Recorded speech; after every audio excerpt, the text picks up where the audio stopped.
João Pontes ocupa o cargo de diretor de Políticas Culturais e Participação Social da Secretaria de Cultura de Belo Horizonte.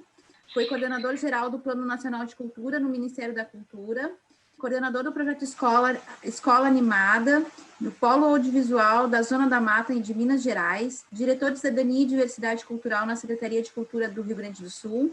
É também ativista comunitário e prestou consultoria para a elaboração de planos de cultura de universidades e prefeituras. Recebeu o Prêmio Direitos Humanos no Rio Grande do Sul pela Unesco e tem várias publicações na área da cultura. O João hoje, então, vai falar sobre cultura, participação e democracia. Pronto, João, te devolvo a palavra. Obrigado. Trabalhei em São Leopoldo por 3 anos, trabalhei no governo do estado do Rio Grande do Sul, fui colega do André, companheiro, conheço o André há mais de 20 anos, o Pedrão também, então eu estou muito em casa mesmo, o Tom também a gente lembrou agora aqui também, outros que eu fui conhecendo, enfim, eu até comecei a anotar ali e me perdi, tanta gente que eu conheço aqui nessa sala, acho que boa parte me conhece. Então eu vou colocar aqui a apresentaçãozinha, eu já estava quase com ela aberta aqui. Vamos ver se vai rolar. Só me digam aí se vai rolar. Aqui, tela cheia. Rolou? Então, assim, eu vou brevemente, assim, também a ideia é bem provocar temas, não aprofundar, né? Só trazer alguns elementos contextuais, conceituais e alguns conjunturais que eu acho que são importantes desse tema. Eu vou falar lá no final sobre o Sistema Nacional de Cultura, conferência, conselho, etc. e tal, já vou adiantando no final, mas primeiro começar com essa discussão. O tema que me convidaram é sobre cultura, democracia e participação. Eu acho que, de alguma forma, se envolve com essas dimensões da vida, né? A cultura como uma dimensão simbólica da existência social, né? Muito bem tratado aqui pela Sandra Lee, pelo Lindivaldo, vocês também já passaram por vários outros encontros, mas esse conceito ampliado de cultura, a política como a dimensão do poder, né, como a dimensão das relações de poder, das formas como os poderes são exercidos, muitas vezes, né, combatidos, as resistências, as dominações, enfim, a cultura política como sendo uma dimensão em que essas práticas, esses valores, as nossas formas de pensar, de agir no mundo se relacionam com o poder, né? Então, nas mais diferentes perspectivas e possibilidades, e a política cultural, talvez na nossa trajetória histórica, talvez seja hoje uma das visões em que hoje nós temos uma maior redução, entre aspas, eu vou falar um pouco sobre isso daqui para frente, mas porque nós reduzimos a política cultural em geral um conjunto mais restrito de fenômenos da vida social que vem sendo alargados com base a partir das muitas lutas e conquistas dos movimentos de ativistas, né, militantes, para uma ampliação conceitual, mas diz respeito, em geral, por um conjunto de estratégias dos estados, dos governos, para, de alguma forma, atuar no campo da cultura, e aí, portanto, essa discussão sobre o conceito de cultura também é extremamente importante. O tema da democracia é central, né? Tá no nome do convite me chamaram. A democracia, em geral, é tida como o governo do povo, a ideia da conjunção de diferenças e tal, mas é um tema também muito em disputa. Ele, em geral, é utilizado para afirmar, em muitos casos, para afirmar determinadas estruturas de dominação. A própria democracia liberal, que hoje é, digamos, a estrutural do nosso modelo de sociedade, de governo, de Estado, ela pressupõe a ideia do voto, né, a ideia da atribuição, a delegação de poder como sendo o elemento central, talvez até o único, que determine o que é democracia e o que não é, quais são os países democráticos ou não são, é somente esse tipo de perspectiva, e ela está ancorada na teoria liberal, de que o povo, de uma forma geral, não teria condições, não teria elementos, não teria formação, não teria condições, não seria capaz de deliberar sobre o conjunto de questões que dizem respeito à vida, à organização da vida, à organização da sociedade. Então, como o conjunto da sociedade não teria condições, teria que se delegar a determinados representantes essas condições. Mas, justamente, no entendimento de quem são esses representantes e das formas como se apresentam como representantes, que nós vamos justamente entender como a democracia liberal ela invisibiliza o conjunto de dominações, de desigualdades estruturantes da nossa sociedade, por acreditar que pelo fato de que em tese todo mundo pode votar e ser votado, teoricamente está todo mundo representado, o que não é, os dados demonstram, né? Inclusive se for analisar pelos parlamentos, enfim, o quanto desigual a representação de mulheres, de pessoas negras, a diversidade sexual, regional, enfim, são inúmeras as discrepâncias que nós temos. Então, esse modelo representativo de democracia, que é um modelo liberal, ele é também um argumento, é uma narrativa, é um discurso de dominação. E a participação, talvez, como sendo um contraponto e uma tentativa de afirmar que, na medida em que o rumo da sociedade diz respeito a todas as pessoas, é de interesse de todas as pessoas, seria importante, e é importante que nós trabalhemos com a participação, com o envolvimento, com o protagonismo, com o envolvimento das pessoas na discussão e na deliberação das coisas que lhe dizem respeito, que são, portanto, todas. Eu quase coloquei aqui nesse ponto um xizinho, representação versus participação, mas acho que o debate é um pouco mais complexo, porque mesmo os modelos de participação que nós temos, eles, em geral, contam com algum certo nível de representação. E acho que esse é um debate importante do ponto de vista teórico, conceitual e estratégico, até que ponto em que nós conseguimos pensar no modelo de democracia participativa, que não conte com algum nível de deliberação, de representação dado a escala das abrangências, né? 200 milhões de habitantes no Brasil, como que nós conseguiríamos ter um modelo em que todas as pessoas pudessem ao mesmo tempo discutir e deliberar sem um nível de representação. Mas esse é um tema que talvez a gente pudesse aprofundar num outro momento. Eu sei que meu tempo aqui é curto, então também não vou aprofundar, mas são questões. Aí a gente parte para aquela outra discussão sobre quais são os direitos culturais, porque esse debate sobre os direitos culturais, quais são os direitos culturais, diz muito respeito ao nosso modelo de democracia, o modelo de participação e quais são os nossos objetos, entre aspas, né? Quais são os nossos temas, quais são as nossas questões que nós estamos tratando ao falar de direitos culturais. Aí, se nós pegar uma concepção, que pelo menos é a que eu acredito, que se os direitos culturais são a garantia das condições para a experiência plena da dimensão simbólica da vida social, a gente pode se perguntar quais são essas condições? Elas são só objetivas, é só material, ou também as condições subjetivas, um ambiente culturalmente favorável não é necessário? Qual é a ideia de experiência plena? O que significa experienciar plenamente a dimensão simbólica?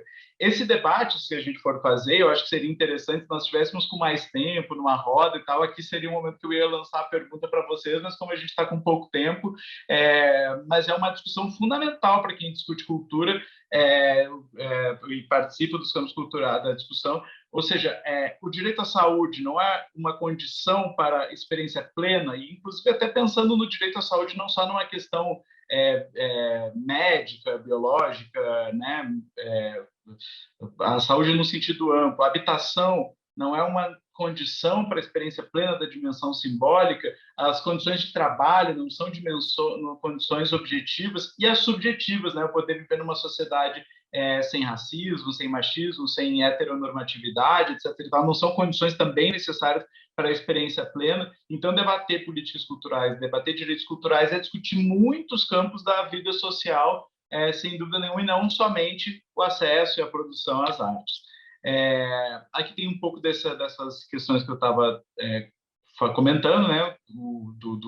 Das políticas culturais serem um campo em disputa, o que é cultura, quais são as relações entre arte e cultura, quais as relações entre cultura, sociedade e política.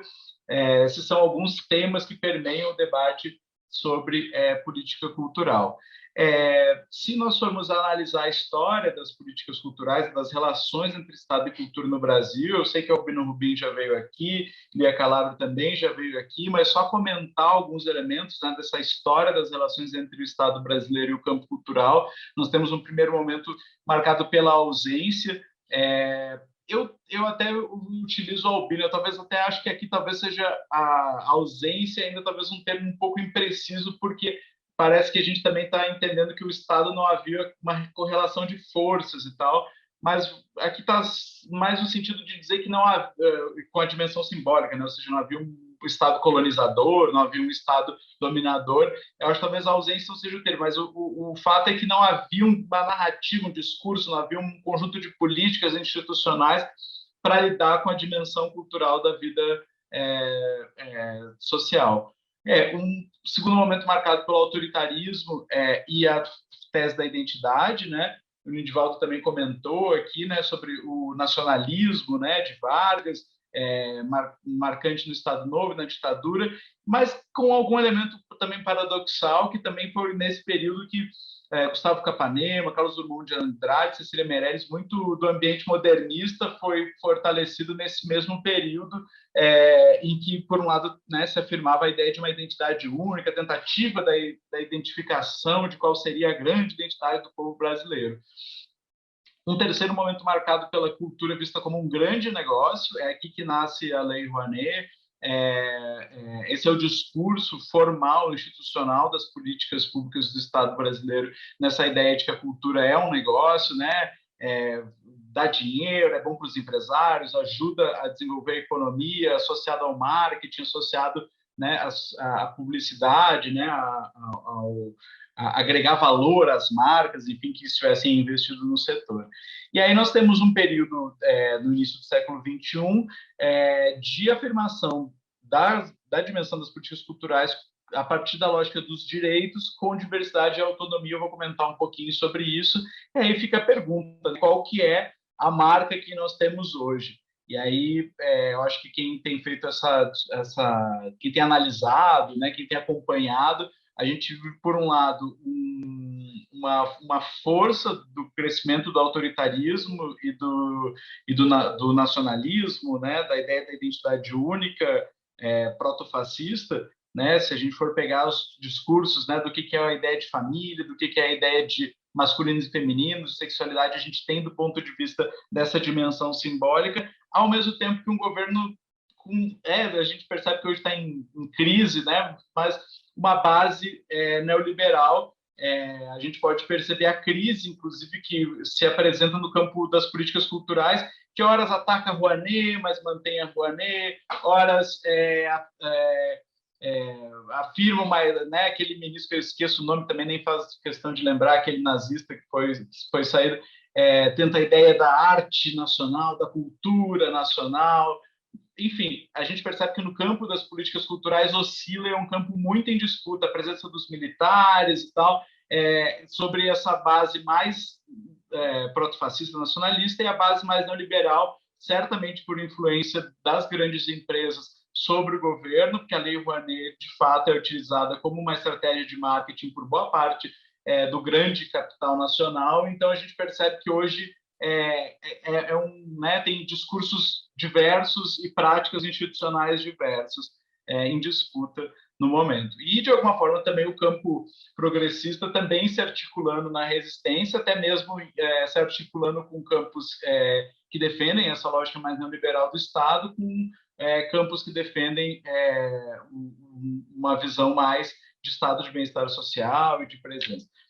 Só fazer um comentário, então, né, qual que é esse contexto, porque a gente não tem como falar sobre cultura, sobre democracia, sem analisar historicamente, por isso que eu achei que era importante, mesmo já tendo tido um encontro com a Lia Calabro e no Rubem, mas a gente, então, vem de um período, né, no início do século XXI, de redemocratização, pós-ditadura militar, e aí vem uma questão que eu acho que é central na discussão do conceito de políticas culturais, o lugar onde entra a democracia e a participação, que nós vivemos, por um lado,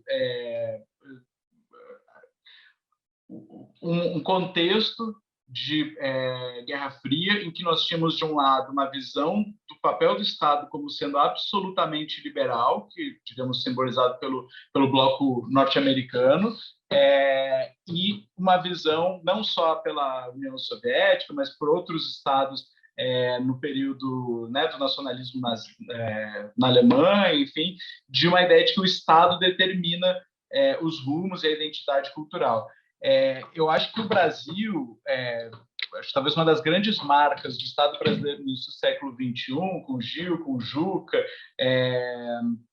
essa nova síntese, que não né, se até alguém perguntou ali, essa fuga do binarismo, de ou o Estado não existe para a cultura ou o Estado determina para a cultura. Acho que é uma nova síntese histórica que é a garantia da obrigação do Estado como Estado de direitos, mas a garantia da autonomia e o fortalecimento da diversidade.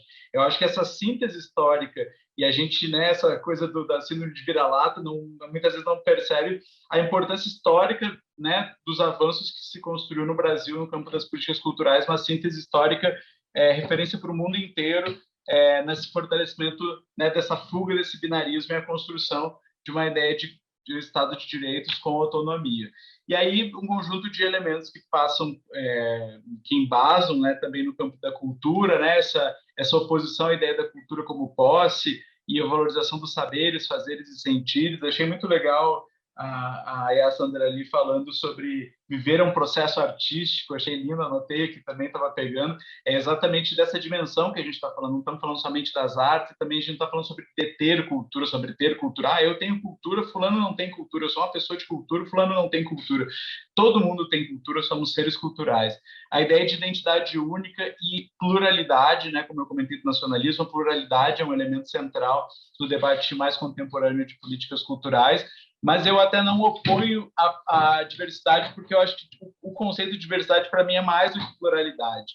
A diversidade é a possibilidade de interação, é a ideia de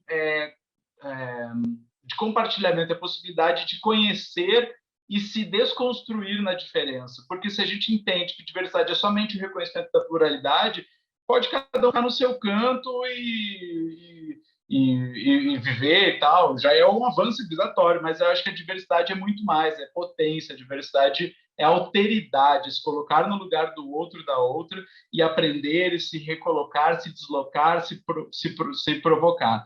Então, eu acho que a hierarquização talvez seja o elemento, essa ideia de alta e baixa cultura também, que a Sandra ali também falou, que eu achei lindo, né, que essa ideia de que se existe uma cultura erudita, né, dita erudita, é porque existe uma cultura popular, então essa ideia de alta e baixa cultura, essa ideia da hierarquia das culturas é um elemento programático importante. A contraposição ao elitismo e a afirmação de cidadania, a política de balcão, eu vou pular um pouco aqui, porque eu estou vendo que o tempo está passando e eu vou me empolgando em alguns temas aqui, mas são elementos contextuais, históricos, importantes de ser pensado para entender democracia e participação. E aí, por fim, né, a fragmentação, a ideia de sistemas, o espontaneísmo, os planos plurianuais, a política de balcão em contraposição aos editais, e o verticalismo e a participação em contraposição ao verticalismo. Aí nós temos, então, o surgimento do Sistema Nacional de Cultura, né, que pressupõe um conjunto de elementos institucionais importantes. Eu vou comentar sobre isso porque eu sei que aqui tem muita gente que discute, que participa, e eu acho que esse é um tema importante nesse momento em que a gente está nessa construção de estratégias, de redes, de resistência, de alguma forma. É sempre importante trazer, tem sempre pessoas que estão surgindo na discussão também, e que muitas vezes não conhecem, mas a ideia do Sistema Nacional ele pressupõe um conjunto de componentes, né? E alguns deles são, né, todos eles constituídos, criados a partir dessa grande diretriz da participação e contando com algumas esferas, né? Eu vou citar algumas aqui. Então, as conferências seja talvez um dos principais elementos, uma das principais bases, né, de construção democrática de políticas culturais. Eu citei aqui rapidamente, nós já tivemos 3 conferências nacionais, 2005, 2010, 2013. Aí eu achei que era importante também trazer aqui, porque nós estamos sem Conferência Nacional de Cultura desde 2013, ou seja, são 8 anos, e o Plano Nacional de Cultura previa uma conferência para 2017, isso tem que estar na pauta dos movimentos culturais. Eu sei que a gente vive tão sufocado pelo conjunto da pandemia, da desigualdade econômica, mas isso tem que estar, de alguma forma, na nossa pauta, né? A possibilidade de discussão, de participação da sociedade nos rumos da política cultural. Inclusive, essa conferência que deveria ter acontecido em 2017, ela teria o objetivo de construir um novo Plano Nacional de Cultura. Nós estamos em 2021, e o Plano Nacional de Cultura ele tinha periodicidade entre 2010 e 2020, ou seja, o Plano Nacional de Cultura foi prorrogado no final do ano por mais 2 anos, ou seja, aquela coisa lá o governo Bolsonaro dá uma empurradinha com a barriga por mais 2 anos, mas o fato é que a sociedade precisa discutir o que espera do Brasil e das políticas culturais por um período mais longo, né, de 10 anos, enfim. Então, a conferência é fundamental que aconteça em algum momento. A ideia também dos conselhos, né, é uma esfera importante que existam nos municípios, nos estados né, e federal. Também não vou aprofundar muito aqui, mas são várias as pautas, né, sobre a questão dos conselhos. A ideia de fóruns setoriais também é uma pauta extremamente importante, né, ou seja, a participação dos setores, as linguagens artísticas, os diferentes setores das culturas discutirem as políticas culturais. A participação regional é outro elemento importante, inclusive quando trabalhei em São Leopoldo tive o prazer de ser ativista comunitário, trabalhar nas comunidades, eu trabalhava inclusive na feitoria muito fortemente na região leste como um todo, ou seja, a possibilidade da comunidade em Porto Alegre também com o André de Jesus, que atua na Restinga, a gente também, né, teve inúmeras possibilidades de discussão. A Lisete, que eu vi que está aqui também, já trabalhou com esse processo de participação regional, orçamento participativo, são elementos importantes de discussão da cultura, das políticas culturais nas regiões. E aí só essa questão sobre as esferas de participação, que, né, elas podem ser ou consultivas ou deliberativas. Consultivas é quando elas opinam, mas não necessariamente o que elas vão apresentar de ideias vão ser necessariamente acatadas, e os deliberativos são aquelas que têm por objetivo o que as resoluções devem ser acatadas. Aqui em Belo Horizonte nós temos um Conselho de Patrimônio e o Conselho de Políticas Culturais. Os dois conselhos são deliberativos aqui na cidade. E aí, por fim, eu só comentar, porque eu estou falando muito das políticas culturais, o tema é participação, democracia, mas é importante dizer que não é só nesse âmbito que se dão as estratégias de participação. Eu não preparei algo muito longo aqui por conta do tempo, porque eu acho que todo mundo aqui tem algum tipo de organização, mas nós estamos falando de participação e de democracia na perspectiva da organização popular, pelo ativismo, pelos coletivos e grupos, institutos, associações, sindicatos, partidos, redes, movimentos, frentes. São diferentes esferas de participação e de articulação de organizações que são extremamente importantes e necessárias para fortalecimento. Só existe uma democracia de fato rica e organizada quando a gente tem uma participação e que os movimentos têm uma atuação importante. Aí, para finalizar, que eu pulei um monte de coisa aqui, falei muito rápido, mas pelo tempo, né, que eu já nem estou vendo aqui, mas imagino que já deva estar estourando, não é, Marina? Tem 12 minutos. Tá. Não, mas então é o seguinte, né? Porque tu tinha me falado 40 com as falas, então por isso que eu vou concluir agora para deixar a possibilidade da gente ter mais uma roda de conversa. A gente abre depois um espaço para as falas. Isso, porque eu acho o seguinte, eu acho que esse é um tema que, se a gente está falando de participação, eu acho muito contraditório também vir aqui falar um monte de coisa e como se eu tivesse, tipo assim, né? Eu estou tentando pensar no jeito que eu não fale uma palavra meio feia, mas eu não vim aqui trazer um monte de ideia para vocês e ir embora e tal. Acho que aqui a ideia, inclusive, eu fiquei pensando um jeito de ser mais participativo e tal, só que com meio digital é muito difícil, assim, né? Mas se fosse presencial, eu ia ficar lançando mais perguntinhas, assim, e tal, para a gente poder participar. Então, eu vou só levantar uma série de provocações e problematizações, e aí, quem quiser falar, eu acho que fica mais legal. Democracia se restringe ao direito a votar? Né? Essa é uma das perguntas que eu acho que é importante quando a gente debate democracia. Cultura política diz respeito apenas a participar ou não de alguma organização social? Se a gente está falando que a dimensão simbólica da vida social, a cultura, e a política é o poder, será que a cultura política não está quando a gente se relaciona com as pessoas nos mais pequenos detalhes, nos mais elementos do nosso cotidiano? Será que isso não diz respeito à cultura política? Quando a gente se relaciona com, sei lá, qualquer ser humano com quem a gente convive no dia a dia, a forma como a gente se relaciona, como a gente constrói as relações, não diz respeito à cultura política também? Se a participação se exerce apenas pela fala e pela escrita, que eu acho que é uma pergunta que eu acho muito importante. A gente também tem uma mania de achar que a política é o encontro em que as pessoas ficam lá discutindo, debatendo, falando, como se uma apresentação musical que a gente teve agora aqui no início também não fosse um momento político, também não fosse um momento de disputa de poder, de disputa de imaginário. né? Onde é que está a política? A política está só no partido, no sindicato, no movimento? Onde é que está o momento da política? Está só no encontro, na reunião, na tese, no crachá? Ou a política, ou a participação ela não se dá em diferentes formas, quando a gente também, quando conversa, quando se organiza, quando expõe. O campo da arte, da cultura precisa afirmar isso, assim, sabe? A gente precisa, eu acho que é um desafio importante, a gente precisa poder pensar em maneiras de entender esses momentos também como momentos propositivos, que possam, inclusive, contribuir para deliberações, que possam contribuir para, né, para a qualificação dos processos, né? Os diferentes tipos de expressão, de linguagem, de manifestações são também políticos, sem dúvida nenhuma, tudo é político de alguma forma. E a pergunta também é até onde vão os direitos culturais, né? Eu levantei essa problematização, eu acho que essa é uma das grandes perguntas. Eu trouxe aqui algumas que eu acho que são provocações importantes para poder pensar o tema, e acho que abro para as falas aqui, né? Eu acho que até, inclusive, não precisa nem ser só perguntas, críticas, sugestões, proposições, complementações. Eu acho que fiquem à vontade aqui e eu encerro essa parte por aqui. Obrigada, João.